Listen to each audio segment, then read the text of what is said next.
The thing with Barron Trump. Have you heard that? Oh yeah, thing? Like, that's nuts too. That's wild. Find that one. That one's nuts too. That one's completely bizarre. There's a series of books from I think it's the late 1800s or something. Yeah. About, yes, it's 1900 here, but it's like a person named Barron Trump goes on these adventures, gets a guy from Manhattan to be his guide. It's very strange and very similar to what. See if you can find what the synopsis, what connects it to Barron Trump. It seems real weird. It's just called The Last President. The Last President. That's kind of crazy. Because if shit hits the fan and the aliens land, he is the last president. In 1889 novel called Barron Trump's Marvelous Underground Journey. It was written by Ingersoll Lockwood. He would go on to write another book called The Last President in 1900. This mystery which involves the Trump family, Nikola Tesla, time travel, and dark forces. Wow. Dun, dun, dun. In a castle called Castle Trump. So he's follows the adventures of a young aristocrat named Barron Trump living in a castle named Castle Trump, which is fucking crazy. The character is described as intelligent, curious, and somewhat arrogant, guided by his mentor, Don. Barron embarks on fantastical journeys, including one to discover a magical portal in Russia. Let's move on now. Donald Trump's rare return to the Oval Office is not just reviving his political legacy, it is casting a spotlight on his youngest son, Barron Trump.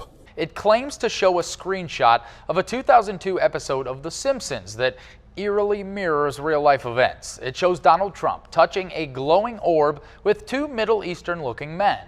Well, last month, President Trump did just that with the King of Saudi Arabia and the President of Egypt. The book centers around a young aristocrat named, you guessed it, Barron Trump.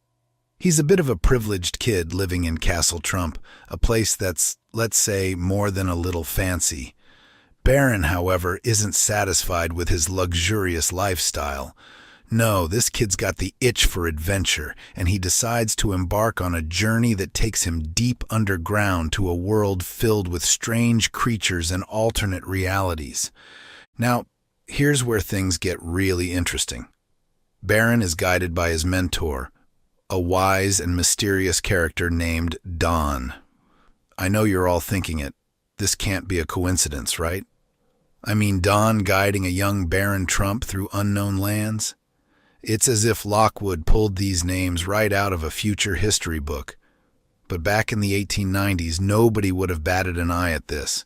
It was just another children's adventure story full of whimsy and weirdness. So what's the deal with this underground journey?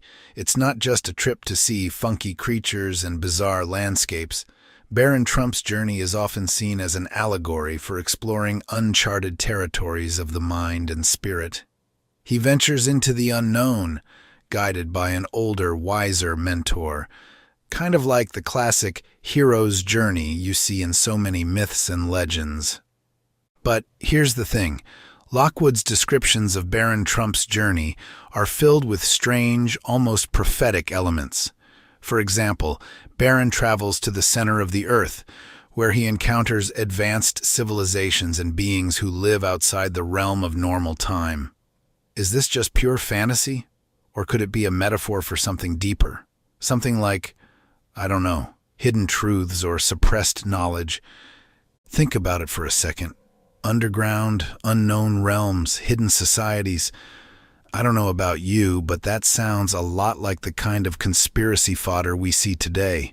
Could Lockwood have been alluding to underground bases, secret governments, or even inner Earth civilizations like Agartha?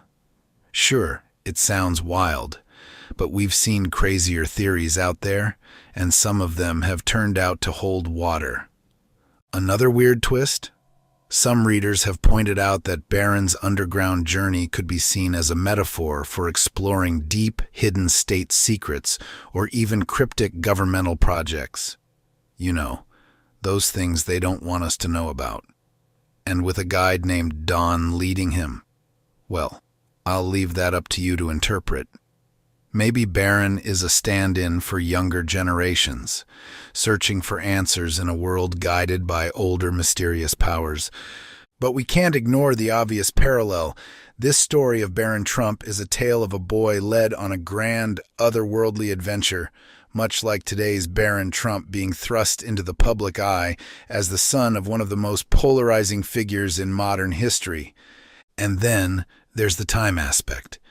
In the book, Barron doesn't age normally during his travels, raising questions about time manipulation. Time travel? Alternate dimensions? Maybe. But what we do know is that this underground journey isn't just your typical kid's book. Lockwood weaves in layers of meaning that make us question how far-fetched these ideas really are. Was this just Lockwood's wild imagination, or did he tap into some kind of premonition about future events?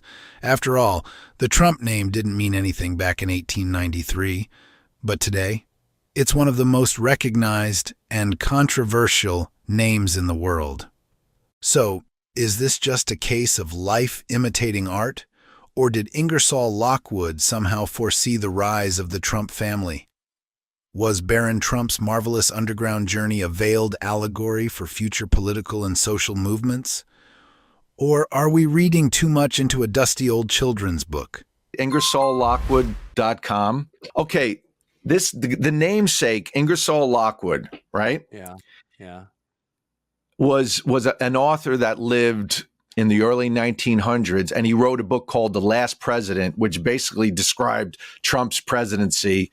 And he also wrote a book called Barron Trump's Marvelous Adventures about this little... yes. It's very weird. So now all of a sudden this website pops up called IngersollLockwood.com, and it's got all, if you scroll down, Mike, scroll down to the, okay. If you read the first sentence, we support match our funds, like the F, they're all like these hidden links. It's this rabbit hole. Whoa. Dude, it is so trippy. What is this? USDebtClock.org. What is all these numbers up here? What is all that? It's what it says. This is our debt. This is like the U.S. state debt. If you got to read them all, you know. This is trippy shit, bro. Yeah. And every once in a while, this page, right? Because every once in a while, that page will have something that pops up, like this secret message in the front of it. Like you click on the page and there's like a little graphic of something that's it might be a Bible quote or something that's like right there in the middle, like really interesting stuff. This is bizarre. So is he able to hit like another one where it goes somewhere? There you go. And this is all just like in the letters. Google Earth. Dude, this is trippy. Right? What? Okay, it's in Africa. What are we looking at? No, it's in Antarctica. It's like leads to a cave or an inner Earth or something. Let's talk about Ingersoll Lockwood's other famous work, The Last President. This book was published in 1896. Yes, that's over 120 years ago, and it's essentially a political thriller. But here's the kicker. The storyline mirrors some pretty striking events in modern politics. You almost have to ask yourself, was this guy some kind of clairvoyant? Or was it pure coincidence? Either way, the parallels between The Last President and today's political climate are enough to make you sit up a little straighter in your chair. The novel starts with absolute chaos in the streets of New York City. Sound familiar? The country is on the brink of collapse after a highly contested election. The candidate who wins the presidency is an outsider, someone completely unexpected and, let's say, not exactly loved by the political establishment. As soon as he's declared the winner, all hell breaks loose. Protests, riots, looting, the whole 9 yards. Sound familiar yet? I'm sure 2020 is flashing through your minds right now. The people are furious, particularly in the cities. Protesters storm Fifth Avenue, and guess what?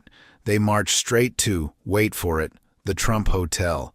In Lockwood's time, It wasn't called the Trump Hotel, of course, but today we know that building as the iconic Trump Tower.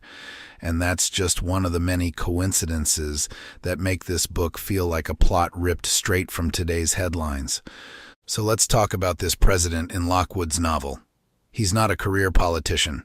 In fact, he's the polar opposite of everything Washington insiders stand for. Sound like anyone we know? Now, what's wild is that Lockwood's character represents the rise of populism, something we've seen play out in real time with Donald Trump's presidency. He's elected on a wave of dissatisfaction, promising to drain the swamp and shake up the status quo. But his victory doesn't lead to national unity. Oh no, quite the opposite. The division grows wider, tensions escalate, and the nation teeters on the brink of anarchy. Now, if that doesn't feel like déjà vu, I don't know what does. But wait, there's more. One of the novel's most unsettling predictions is the public's fear of what this president could do once in power. Many believe he'll dismantle everything, and the establishment is in full-blown panic mode. He's seen as a danger to the republic, and those in power are determined to stop him by any means necessary. It's almost as if Lockwood had front-row seats to today's political drama, watching from a distance. And let's talk about the financial collapse depicted in the book. The markets crash, and the economy spirals out of control. We're talking about the kind of economic instability that could lead to a full-scale collapse of the system. It's not hard to draw parallels here, given the economic uncertainty we've faced in recent years, from trade wars to global pandemics. Again, Lockwood's portrayal of a crumbling financial system hits a little too close to home. But here's the part that really gives me chills. The novel suggests that the election of this president could be a catalyst for the end of America as we know it. In Lockwood's fictional world, it's the beginning of the end. A last president, if you will, heralding the fall of the republic. Now, let's be clear here. We're not saying that Donald Trump is literally the last president of the United States, but you can see why conspiracy theorists have latched onto this book like it's some kind of crystal ball.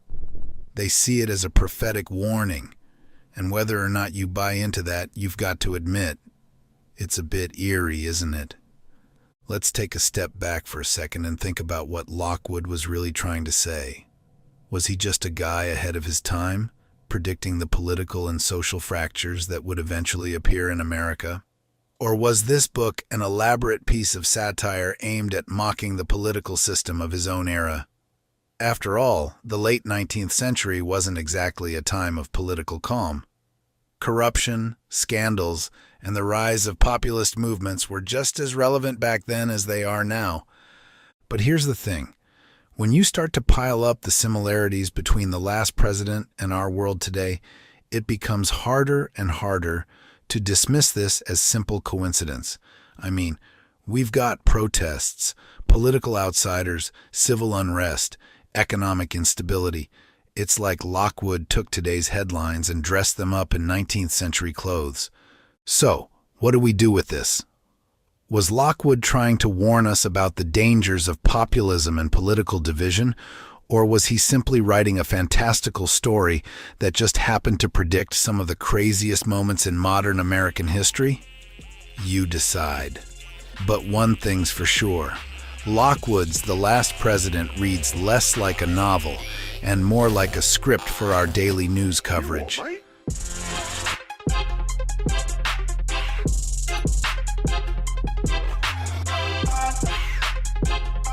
Yeah.